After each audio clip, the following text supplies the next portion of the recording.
Forest reserve forest আছে, ওরা কিন্তু ওই গাছ ধ্বংস করে না, ওরা রেখে দেয় নেচার বিউটিকে বানানোর জন্য, পরিবেশকে রক্ষা করার জন্য, এবং ওই টিম্বার ইন্ডাস্ট্রিকে আরো গতিশীল করার জন্যই ওরা রেখে দেয় রিজার্ভ ফরেস্ট বলে।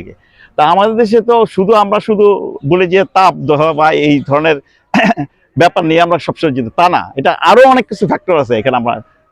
আমরা এইখানে যে আজকে বসে আছি, এই যে ন্যাচারাল ক্যানেল যেটা আছে আমাদের, এটা আমার তো মনে হয় আমি 50 বছর আগে ওইখানে ছোটবেলা থেকে আসতাম, তখন দেখতাম যে এটা বিউটি অন্যরকম ছিল একটা। হ্যাঁ, এটার একটা সুন্দর ছিল, কিন্তু আজকে এখন 50 বছর পরে এসে দেখি যে এটা ভরাট হয়ে গেছে। এবং সরকার এটা উদ্যোগের জন্য নতুন ভাবে আবার এটা স্কিম চালু করছে এবং এটাকে খনন করছে, আবার আগের অবস্থা ফিরে দিতে যাচ্ছে 50 বছর আমি যেটা ছিল। কারণ এটা নদী ভরাট হয়েছে, ন্যাচারাল ভাবে এটাকে এটা অনেক কিছু ড্যামেজ হয়ে গেছে, যার কারণে এটাকে আবার পুনরুদ্ধার করার জন্য সরকারের উদ্যোগ নিয়েছে। এবং সরকারের পাশাপাশি আমাদের চেয়ারম্যান সাহেব আছে, হ্যাঁ, উনিও সরকার একটা পার্ট, বা এখানে যে উনিও উন্নয়ন সহযোগিতা হিসাবে কাজ করে আমাদের সাথে। তা আমরা তাকে হেল্প করব, উনি আমাদেরকে হেল্প করে, পরস্পর আমরা মিউচুয়াল একটা এগ্রিমেন্ট থাকবে আমাদের, যে আমরা ইনশাল্লাহ উন্নয়নের সহযোগিতা হিসেবে।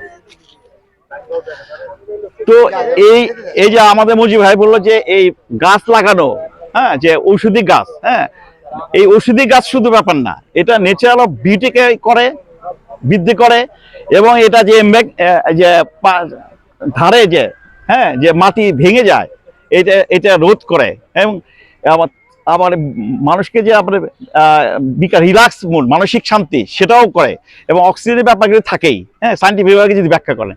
তো এত কিছুর পরেও আমরা এটা অবদান, এটা কার্যক্রম চালিয়ে যেতে হবে, যে এটা একটা আমাদের পার্ট, একটা আমাদের। তো এখন আমরা যে গাছের ব্যাপারে বলেন, গাছের বিভিন্ন টাইপ আছে। আপনারা যদি সায়েন্টিফিক দৃষ্টিতে দেখেন, তো এখানে আমি দেখলাম যে বিভিন্ন গাছ রোপণ করা হয়েছে, কিন্তু গাছের একটা আছে, স্ট্রাকচার আছে। কোনো গাছ ব্রাঞ্চিং আছে বেশি, কোনো গাছ স্টল ফিগার, হ্যাঁ, ব্রাঞ্চিং নাই। তো দেখেন, এই ধরনের সৌন্দর্যের জন্য একটা কম্বিনেশন দরকার আছে, সেইটা সায়েন্টিফিক ভিউ থেকে এটা আমার মনে হয় প্ল্যানার দিয়ে গাছ ভবিষ্যতে লাগানো হবে। এইটা চিন্তা করতে হবে যে গাছ কোথায়, কিভাবে, কোন জায়গায় কিভাবে লাগানো হবে আর কি। হ্যাঁ, আমরা নিজের ইচ্ছা অনুযায়ী সব করতেছি তা না, এটা একটা সায়েন্টিফিক ফোরাম আছে, এবং যারা প্লান্টেশন করে তাদের সাথে যোগাযোগ করে গাছের প্লান্টেশন এটা করতে হবে, অ্যারেঞ্জমেন্ট করতে হবে।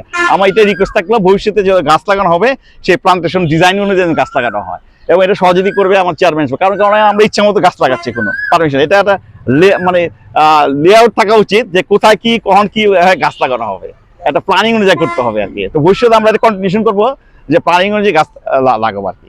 তো এটা আমার চেয়ারম্যান সাহেব সহযোগিতা করবে, এটা আমার রিকোয়েস্ট থাকবে।